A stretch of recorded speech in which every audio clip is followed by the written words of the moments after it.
Hello అండి, welcome back to తోటికోడళ్ళు జోడి. నేనండి మీ చిన్ని తోటికోడల్ని. ఈరోజు చూపించబోయే రెసిపీ చీజీ బ్రెడ్ ఆమ్లెట్.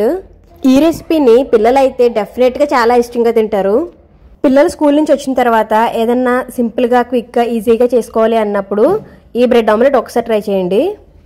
తక్కువ టైంలో క్విక్గా హెల్తీగా చేయాలి అనుకున్నప్పుడు ఈ బ్రెడ్ ఆమ్లెట్ బెస్ట్ ఆప్షన్. అంతేకాదు, బయట క్లైమేట్ చల్లగా ఉన్నప్పుడు వేడివేడిగా ఈ బ్రెడ్ ఆమ్లెట్ తింటే కూడా చాలా సూపర్గా ఉంటుంది. ఇక లేట్ చేయకుండా ఎలా చేయాలో చూసేద్దాం. దీనికోసం ముందుగా ఉల్లిపాయని చిన్న చిన్న ముక్కలుగా కట్ చేసి వేసుకోవాలి. ఇక్కడ నేను 4 ఎగ్స్కి ఒక ఉల్లిపాయ తీసుకున్నాను. అలాగే ఒక పచ్చిమిర్చి చిన్న చిన్న ముక్కలుగా కట్ చేసుకుని వేసుకోవాలి.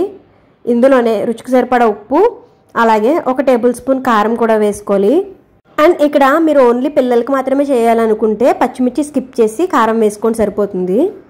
లేదు అంటే మిరియాల పొడి కూడా యూజ్ చేసుకోవచ్చు. ఇప్పుడు ఇందులోనే ఒక 1/2 టేబుల్ స్పూన్ చాట్ మసాలా కూడా వేసుకుని ఇవన్నీ కూడా ఒకసారి మిక్స్ చేసుకోవాలి. కారం అది కూడా ఉండలు లేకుండా బాగా మిక్స్ చేసుకున్న తర్వాత మనం తీసుకున్న ఎగ్స్ మొత్తం ఇందులో వేసుకోవాలి. ఎగ్స్ వేసుకున్న తర్వాత బాగా బీట్ చేసుకోవాలి. ఇక్కడ మనం ఈ ఎగ్ని ఎక్కువసేపు బీట్ చేయడం వల్ల బ్రెడ్ ఆమ్లెట్ అనేది చాలా ఫ్లఫీగా ఉంటుంది. సో తప్పకుండా ఎక్కువసేపు బీట్ చేయడానికి అయితే ట్రై చేయండి. సో ఇలా బాగా బీట్ చేసుకున్న తర్వాత స్టవ్ పైన ప్యాన్ పెట్టుకుని దానిపైన కొంచెం బటర్ వేసుకుని బటర్ని ప్యాన్ మొత్తం స్ప్రెడ్ చేసుకుని మనం మిక్స్ చేసుకున్న ఎగ్ మిక్స్చర్ని దీనిపైన వేసుకుని ఇప్పుడు వీడియోలో చూపిస్తున్నట్టుగా దీనిపైన బ్రెడ్ స్లైస్ పెట్టి మళ్ళీ రివర్స్ చేసుకుంటే ఒక సైడ్ అంటుకుంటుంది కదా, సో అది మళ్ళీ రివర్స్ చేసుకోవాలి. ఒక సైడ్ ఇలా మొత్తం అంటుకున్న తర్వాత రివర్స్ చేయడం వల్ల మనకి 2 సైడ్స్ కూడా ఎగ్ టేస్ట్ అనేది వస్తుంది. ఇప్పుడు ఇలా రివర్స్ చేసిన తర్వాత కొంచెం కాలిన తర్వాత బ్రెడ్ అనేది వేడవుతుంది కదా, ఇప్పుడు దీనిపైన కూడా బటర్ అప్లై చేసుకోవాలి. ఇప్పుడు మనకి ఒక సైడ్ ఆమ్లెట్ బాగా కాలిన తర్వాత రివర్స్ చేసుకోవాలి. అండ్ ఇక్కడ మీరు చూస్తే రివర్స్ చేసిన తర్వాత కూడా ఫ్లఫీనెస్ అనేది తెలుస్తుంది. ఇప్పుడు ఇలా రివర్స్ చేసిన తర్వాత ఒక చీజ్ స్లైస్ దీని మీద పెట్టుకుని ఇంకొక బ్రెడ్ స్లైస్తో క్లోజ్ చేసి అటు ఇటు కూడా బ్రెడ్ అనేది గోల్డెన్ కలర్ వచ్చే వరకు టోస్ట్ చేసుకోవాలి. ఇలా టోస్ట్ చేసేటప్పుడు మనకి చీజ్ అనేది కూడా మెల్ట్ అయిపోతుంది. సో గోల్డెన్ కలర్ వచ్చిన తర్వాత ప్లేట్లోకి తీసుకోవడమే.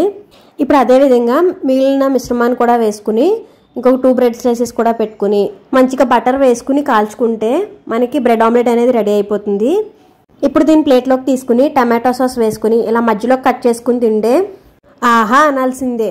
ఎందుకంటే మనం బయట ఎన్ని బ్రెడ్ ఆమ్లెట్ తిన్నా కానీ ఈ టేస్ట్ అయితే రాదు. డెఫినెట్గా ట్రై చేయండి. సో మీరు కూడా ట్రై చేసి ఎలా ఉందో కామెంట్ చేయండి. అండ్ ఈ వీడియో మీకు నచ్చినట్లయితే లైక్ చేసి షేర్ చేసి అలాగే మన ఛానల్ని సబ్స్క్రైబ్ చేసుకోండి. అలాగే ఏదైనా ఐటెంతో డిఫరెంట్ రెసిపీస్ ట్రై చేయాలన్నా కూడా కామెంట్ చేయండి, తప్పకుండా ట్రై చేస్తాము.